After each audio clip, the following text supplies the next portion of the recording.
Hello guys, welcome back to our channel.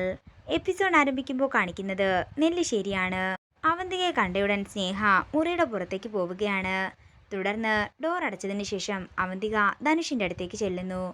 അവന്തികയെ കണ്ടയുടൻ ദേഷ്യത്തോടെ ധനുഷ് ചോദിക്കുകയാണ്, നിന്നോട് ആരാ ഇപ്പോൾ ഇങ്ങോട്ടേക്ക് കയറി വരാൻ പറഞ്ഞത്? ഓ, ഇപ്പോൾ ഞാൻ വന്നതാണോ കുറ്റം? ആശുപത്രിയിൽ നിന്നും കാണാതായ എൻ്റെ ഭർത്താവ് എവിടെയാണെന്ന് അറിയാൻ വേണ്ടിയാ ഞാൻ ഇങ്ങോട്ടേക്ക് വന്നത്. അപ്പോൾ ഞാൻ പ്രതീക്ഷിച്ചതുപോലെ തന്നെയായിരുന്നു കാര്യങ്ങൾ. ഇത് കേൾക്കുന്ന ധനുഷ് ദേഷ്യത്തോടെ പറയുകയാണ്, അതെ, നീ മനസ്സിൽ വിചാരിച്ചത് തന്നെയാ ഇവിടെ നടക്കാൻ പോയത്. എൻ്റെ കുഞ്ഞിനെ കൊല്ലാനിടയായ ഇവരെ എല്ലാവരെയും ഞാൻ നശിപ്പിച്ചിരിക്കും.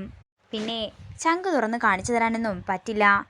എല്ലാവരെയും ഇഞ്ചിഞ്ചായി കൊല്ലുന്നതാ എനിക്കിഷ്ടമെന്നൊക്കെ ധനുഷ് പറയുമ്പോൾ ഒന്നും മിണ്ടാനാകാതെ നിൽക്കുകയാണ് അവന്തിക. നെല്ലിശ്ശേരിയുടെ പുന്നാര പെങ്ങളായ സ്നേഹയ്ക്കും ഞാൻ അങ്ങനെ ഒരു ഗതി ഉണ്ടാക്കും. പിന്നെ അവൾ തന്നെ അവളുടെ ജീവിതം ഇല്ലാണ്ടാക്കിക്കോളും. അത്രയും പറഞ്ഞ് ധനുഷ് ദേഷ്യത്തോടെ അവിടെ നിന്ന് പോവുകയാണ്. പിന്നീട് കാണിക്കുന്നത് ഹോസ്പിറ്റലാണ്. കമലയും മാഷും അനൂപും കൂടി ഹോസ്പിറ്റലിലേക്ക് വരികയാണ്.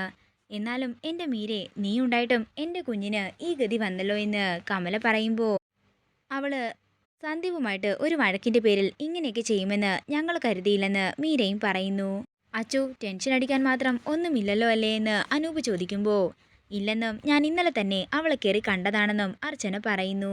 അതേസമയം ആതിരയെ വാർഡിലേക്ക് മാറ്റിയിട്ടുണ്ടെന്ന് നഴ്സ് വന്ന് പറയുമ്പോൾ എല്ലാവരും റൂമിലേക്ക് പോവുകയാണ്.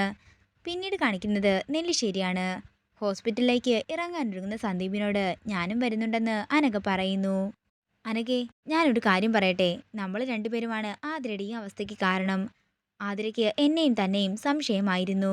ഇത് കേൾക്കുന്ന അനഘ പറയുകയാണ്, ഞാനും ചിന്തിച്ചിരുന്നു അവൾ എന്താ ഇപ്പോൾ ഇങ്ങനെയൊരു ബുദ്ധിമോശം ചെയ്തതെന്ന്.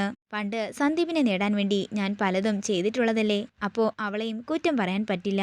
ഈ സംശയം ഇനിയും വളർന്നാൽ ആതിരയെ ചിലപ്പോൾ നമുക്ക് രക്ഷിക്കാൻ പറ്റിയെന്ന് വരില്ല. അതുകൊണ്ട് ഞാനിപ്പോൾ എന്താണെങ്കിലും സന്ദീപിൻ്റെ ഒപ്പം വരാം. ആതിര ഹോസ്പിറ്റലിൽ നിന്നും തിരികെ വരുമ്പോൾ സന്ദീപിനെ സംശയമില്ലാത്ത ആതിരയെ വേണം തിരികെ വരാൻ. എനിക്കുറപ്പുണ്ട്, ഞാൻ കാര്യങ്ങൾ പറഞ്ഞു മനസ്സിലാക്കിയാൽ ആതിരയ്ക്ക് അത് മനസ്സിലാകും. അതിനെനിക്ക് കഴിഞ്ഞില്ലെങ്കിൽ പിന്നെ ഞാൻ നെല്ലിശ്ശേരി തറവാട്ടിൽ ഉണ്ടാകില്ല, സത്യം.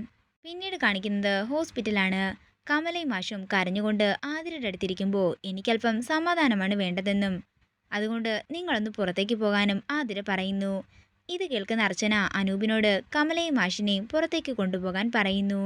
ആതിരെ, നിന്റെ അഹങ്കാരം കുറച്ച് കൂടുന്നുണ്ടെന്ന് അർച്ചന പറയുമ്പോൾ മീര പറയുകയാണ്, നീ നിന്റെ ഭർത്താവുമായിട്ടല്ലേ പിണങ്ങിയത്, അതിന് ഞങ്ങളോടെന്തിനാ ദേഷ്യം കാണിക്കുന്നത്?